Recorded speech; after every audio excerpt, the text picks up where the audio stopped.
Selamat malam. Pada hari ini, kelompok kami akan mempresentasikan proyek case-based kami dengan judul Dampak Teknologi Informasi Terhadap Kehidupan Sehari-hari. Proyek case-based ini disusun guna memenuhi tugas mata kuliah Pengenalan Teknologi Informasi yang memiliki dosen pengampu Bu Teresiawati, Eskom, MTI.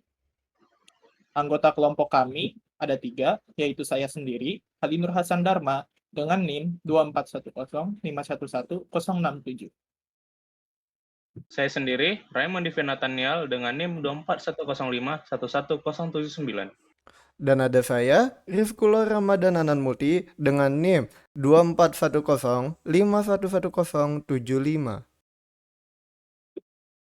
Kita mulai dari bab 1, pendahuluan.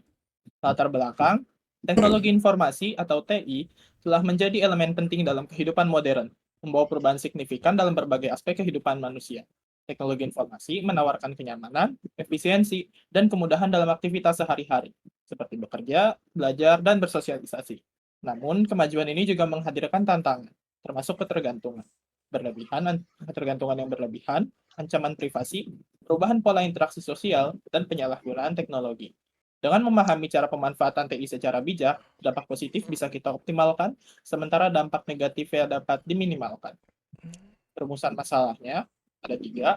Yang pertama, bagaimana teknologi informasi mempengaruhi cara masyarakat berinteraksi dan berkomunikasi dalam kehidupan sehari-hari. Yang kedua, apa dampak positif dan negatif dari penggunaan teknologi informasi dalam aspek sosial, ekonomi, dan pendidikan. Yang ketiga, bagaimana masyarakat dapat menyeimbangkan penggunaan teknologi informasi untuk meminimalkan dampak negatifnya. Lalu ada tujuan dari project case-based ini. Tujuan dari penulisan ini adalah membahas yang bertujuan untuk menganalisis dampak teknologi informasi dalam kehidupan sehari-hari dari berbagai perspektif, baik positif maupun negatif. Selain itu, pembahasan ini juga menawarkan solusi untuk memanfaatkan teknologi informasi secara optimal dan bertanggung jawab, serta memberikan wawasan tentang bagaimana menghindari penyalahgunaan teknologi. Dengan demikian, masyarakat dapat lebih bijak menggunakan teknologi informasi dan mengurangi risiko dampak negatifnya. Kita masuk ke bab 2, yaitu pembahasan. Peran teknologi informasi.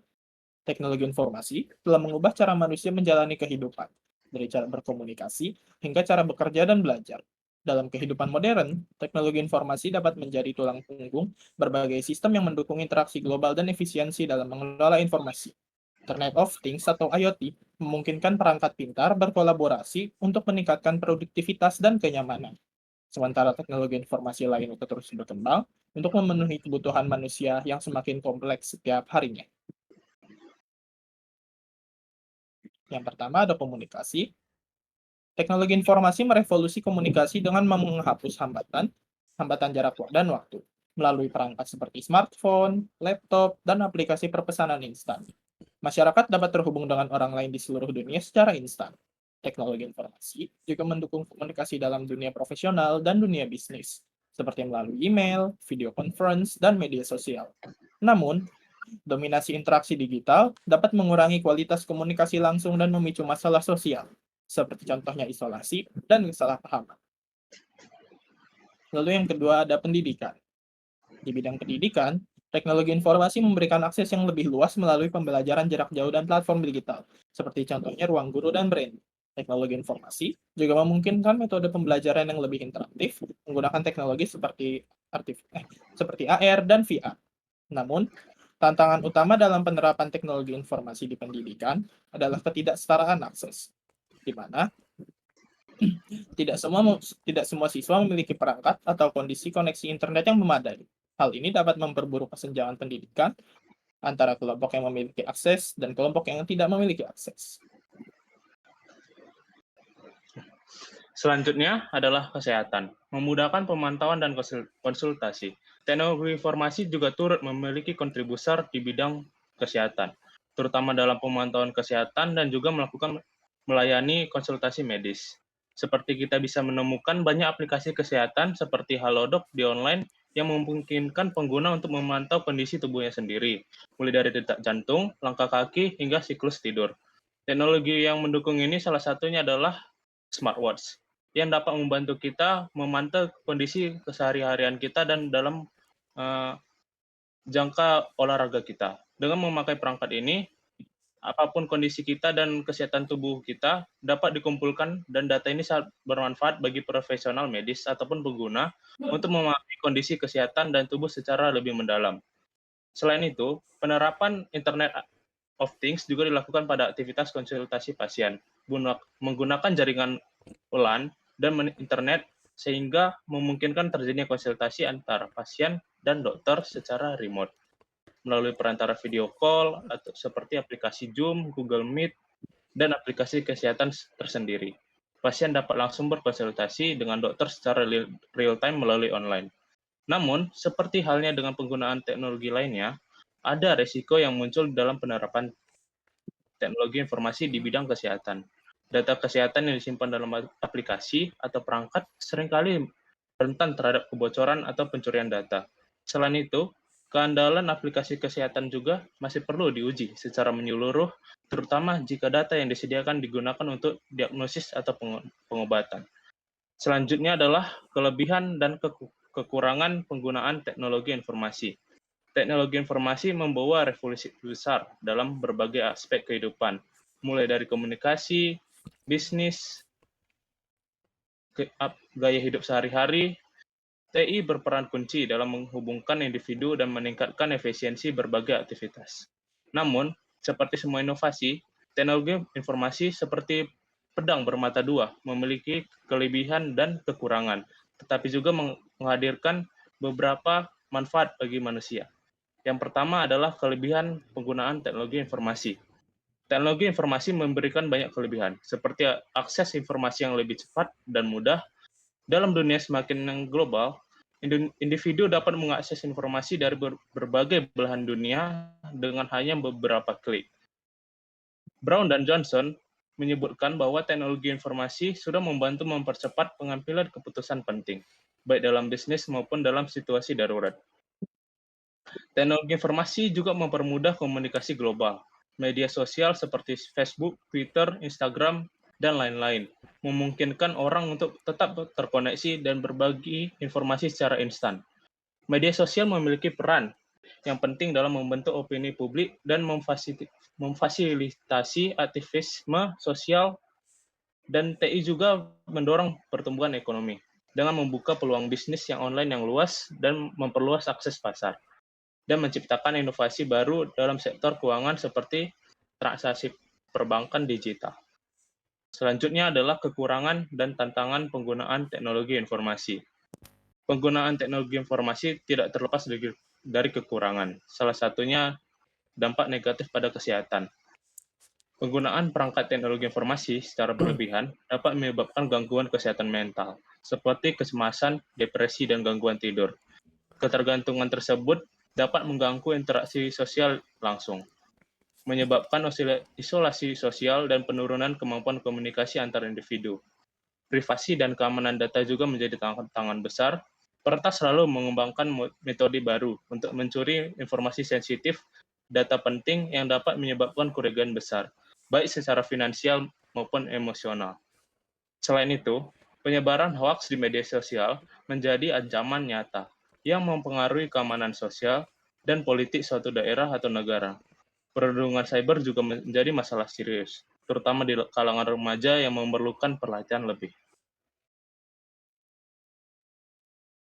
Contoh penerapan teknologi informasi. Teknologi informasi sudah membawa dampak besar ke berbagai sektor industri. Berikut adalah beberapa contoh penerapan teknologi informasi yang menunjukkan pengaruh luas dari inovasi ini. Yang pertama adalah media sosial seperti Facebook, Instagram, dan Twitter telah mengubah cara orang berkomunikasi. Selain untuk komunikasi, media sosial digunakan untuk membangun merek, melakukan kampanye, dan menyebarkan berita secara tepat dan langsung. Namun, media sosial juga memiliki dampak negatif, seperti penyebaran hoaks dan tekanan sosial yang dapat mempengaruhi kesejahteraan psikologis penggunanya. Yang kedua adalah pendidikan. Teknologi informasi telah mempengaruhi munculnya e-learning dan pendidikan berbasis digital. Media seperti Google Classroom, Ruang Guru, dan Khan Academy memungkinkan akses pendidikan yang berkualitas tanpa dipengaruhi batasan geografis. meskipun masih ada tantangan seperti koneksi internet yang stabil di daerah terpencil. Yang ketiga adalah e-commerce. Teknologi informasi telah merevolusi industri perdagangan dengan mengenalkan e-commerce. Situs web seperti Tokopedia, Shopee, Lazada memungkinkan pengguna untuk belanja dari mana saja. Fitur seperti metode pembayaran yang aman dan sistem pengiriman yang efisien meningkatkan kenyamanan pelanggan. Namun, masalah seperti penipuan online dan ulasan palsu menjadi perhatian yang penting. Yang Berikutnya, keempat adalah yang kesehatan. keempat adalah kesehatan. Pada dunia kesehatan, teknologi informasi dipakai untuk menciptakan aplikasi healthcare seperti Halodoc dan Alodokter. Jadi, pasien dapat melakukan diagnosis dengan dokter profesional dari rumah tanpa perlu melakukan kontak dengan dokter di dunia nyata. Selama pandemi, aplikasi ini sangat membantu dalam mengurangi kontak fisik antara pasien dengan tenaga kerja. Teknologi wearable seperti Fitbit dan Apple Watch memungkinkan pemantauan kesehatan harian, meskipun ada kecemasan tentang privasi data yang diambil dari data pengguna. Kemudian yang kelima, transportasi dan logistik. Teknologi informasi digunakan untuk mengoptimalkan sistem transportasi melalui aplikasi seperti Gojek, Maxim, dan Grab yang menyediakan layanan transportasi online serta pengiriman barang yang cepat dan efisien. Teknologi ini dapat mempermudah orang-orang bepergian dan mengirim barang, meningkatkan kenyamanan hidup sehari-hari. Namun, persaingan ketat antara perusahaan menjadi hal yang menjadi sebuah tantangan untuk dihadapi perusahaan-perusahaan tersebut. Kemudian yang keenam ada keuangan digital. Perbankan sekarang sudah menerapkan keuangan digital. Contoh aplikasi yang terkenal adalah seperti Livin, Wonder by BNI, ShopeePay, GoPay, dan OVO. Aplikasi-aplikasi ini membantu para pembeli untuk melakukan pembayaran tanpa harus mengeluarkan uang fisik. Kemudahan ini meningkatkan pemakaian keuangan dan memudahkan masyarakat dalam melakukan transaksi tanpa perlu ke bank. Namun tetap ada masalah seperti pencurian dan pemalsuan identitas serta penipuan online yang tetap harus diwaspadai. Kemudian yang ketujuh ada manufaktur. Industri manufaktur menggunakan teknologi seperti robotika dan kecerdasan buatan untuk mengotomatiskan proses produksi barang. Teknologi ini meningkatkan produktivitas serta kualitas produk, tetapi menimbulkan kecemasan terkait pengurangan tenaga kerja. Kemudian yang terakhir ada bidang agrikultur. Teknologi informasi diterapkan dalam bidang pertanian menggunakan teknologi seperti sistem irigasi pintar dan drone untuk memantau pertumbuhan tanaman. Serta drone dipakai juga untuk menyebarkan pestisida serta pupuk tanpa petani harus ribet-ribet turun ke sawah dan menebarkannya secara langsung. Teknologi ini membantu petani meningkatkan hasil panen dan mengurangi penggunaan sumber daya berlebih, terutama di bidang bahan bakar dan juga alat-alat berat pertanian. Kemudian bab 3, penutup.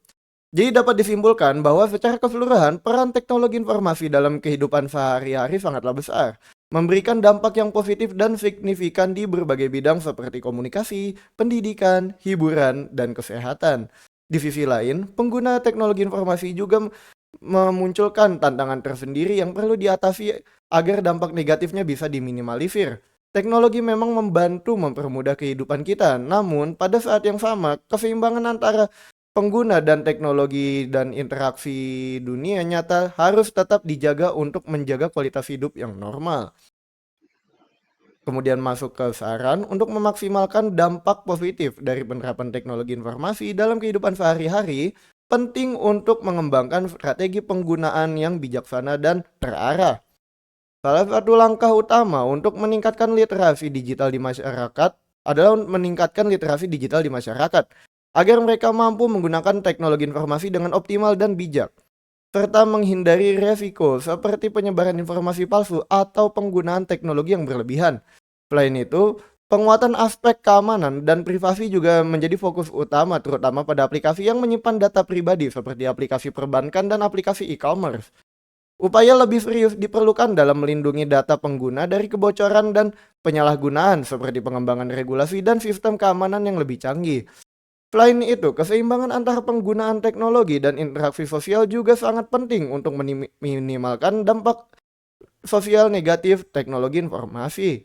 Masyarakat perlu didorong untuk memperkuat komunikasi tatap muka guna menjaga hubungan sosial yang sehat. Pengembangan infrastruktur teknologi informasi yang merata juga menjadi kunci dalam pengurangan kesenjangan digital. Dengan memastikan setiap lapisan masyarakat, terutama yang berada di daerah terpencil, memiliki akses memadai terhadap perangkat teknologi informasi dan internet. Dengan langkah-langkah ini diharapkan dampak negatif teknologi informasi dapat diminimalisir dan peran positifnya dalam kehidupan sehari-hari akan menjadi lebih besar dan optimal. Berikut adalah daftar pustaka untuk project case base yang kami gunakan dalam makalah ini.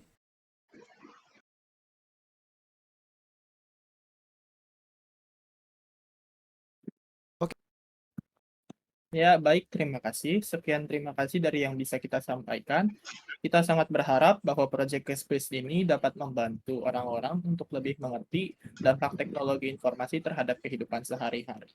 Sekian yang bisa kami sampaikan. Mohon maaf bila ada salah. Terima kasih. Selamat malam.